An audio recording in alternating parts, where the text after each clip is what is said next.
Hello YouTube and welcome back to another episode with me. I figured I'd post up a better video, a better walkthrough of what I've got going on with my Sprint 2 drift.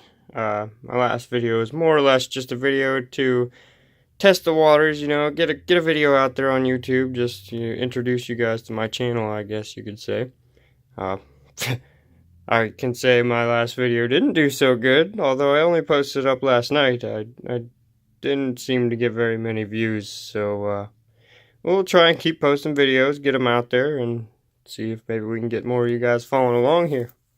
So I had my Sprint out today. I was doing a little sliding around and just got her home, got her cleaned up, figured I'd make a video, show you guys a little bit more in depth about what I've got going on with mine, and see how long maybe it comes, in the future. But I think it's pretty much set up to where I'm gonna keep it. I might just look into getting another chassis, another car, and post some videos of that too. I unfortunately didn't get any videos while I was out today running around.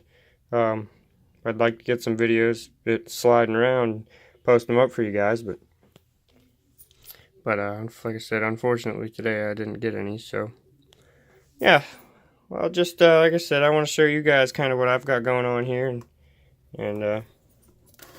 update you on front to back a little better than in my last video. I didn't get that for you. So we'll start here with the front. I've got 114 grams of weight. I had to add quite a bit of weight to the front, and it's still not 50-50 with the back, but I was going for as close as I could get it, and I could add a couple more grams and get it even, but I'm happy with it. I'm learning to work with the way it is set up now and the way it's running, so I'm happy with that. These are these shocks came with the Racing rear-wheel drive conversion kit for the Sprint 2. Just the stock shocks. I'm not sure what weight oil it is here. I got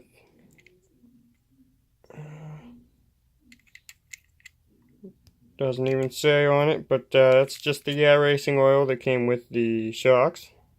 Filled front and back with that. I doubled up on the springs, the softest springs I could get. I got 4 of the softest springs for each side, but I doubled up, so there's a little bit more response coming back up. I got, as I said, the Racing rear-wheel drive steering, wide-angle steering in there. Got plenty of steering angle both ways, so been adjusting with and messing with that a little bit. It's still got a little bit of play in it. There's not really anything I can do about that as far as I've looked, but I've been adjusting the angles and the different cambers and toe in, toe out. Been kind of messing with everything to get it set up how I like it, but so far so good with that. Definitely recommend that if you guys are Sprint 2 out there and looking to upgrade to rear-wheel drive. That's Racing. I picked that up for about, I think it was 80 bucks. Got it shipped here to me. So I've still got the stock chassis on it, the stock HPI chassis that came with it. It is stiff. It is upgraded from their last version of the Sprint 2. It's a pretty stiff chassis, but you could always go with the carbon. Gets you a little bit harder, a lot less flex. But I'm happy with it for now versus spending the $100 and something to get another chassis for it. I'm not in the market to do that right now. But move on here to the Racing hack slider gyro. Now I definitely recommend this gyro. I had on it before. I think I showed you guys in the last video.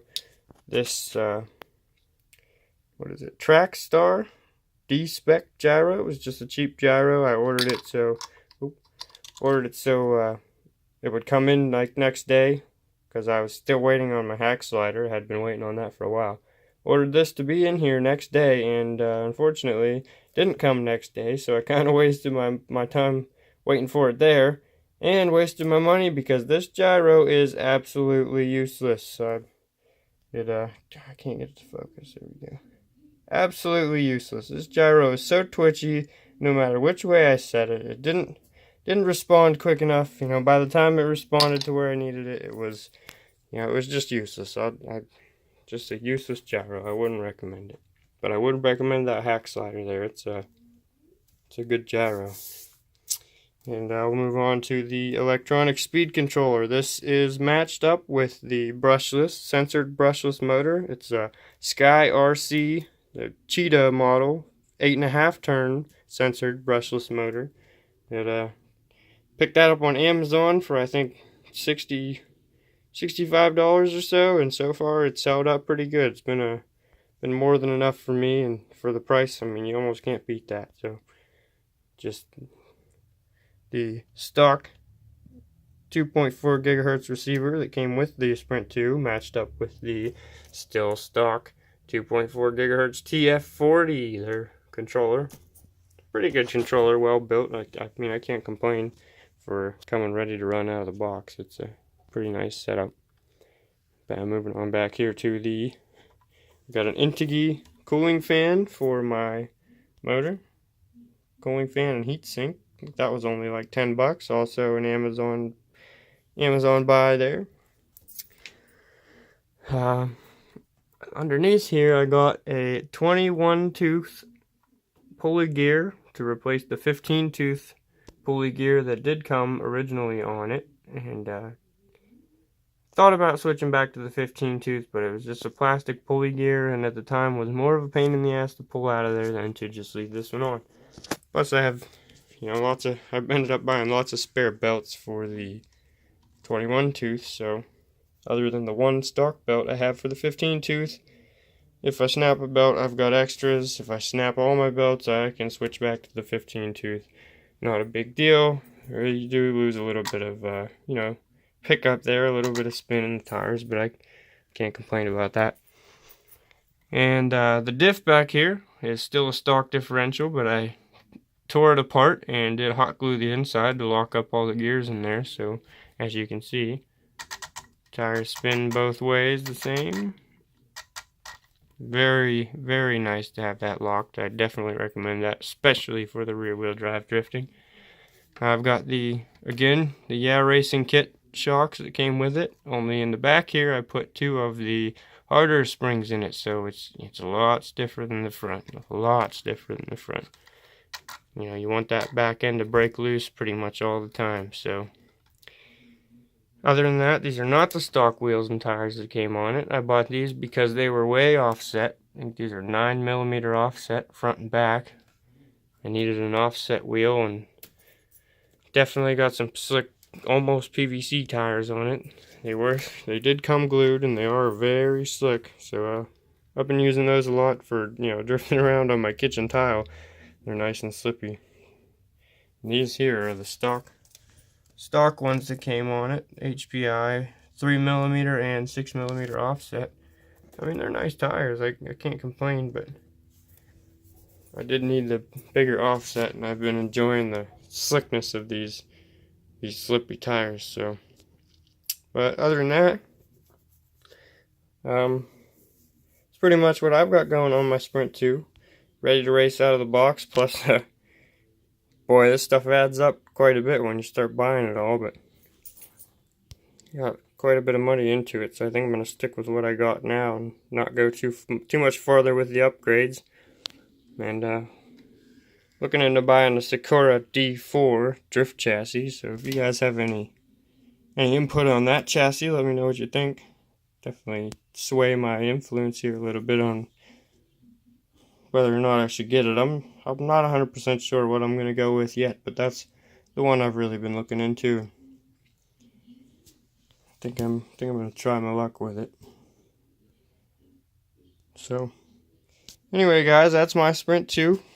Hope you guys enjoyed it. Hopefully maybe you got some ideas here if you're trying to set up rear wheel drive. I got you this is some of the basic stuff that people do, some of the basic kits you can buy to set it up for rear wheel drive versus the all wheel drive, and honestly not much more you could do to it.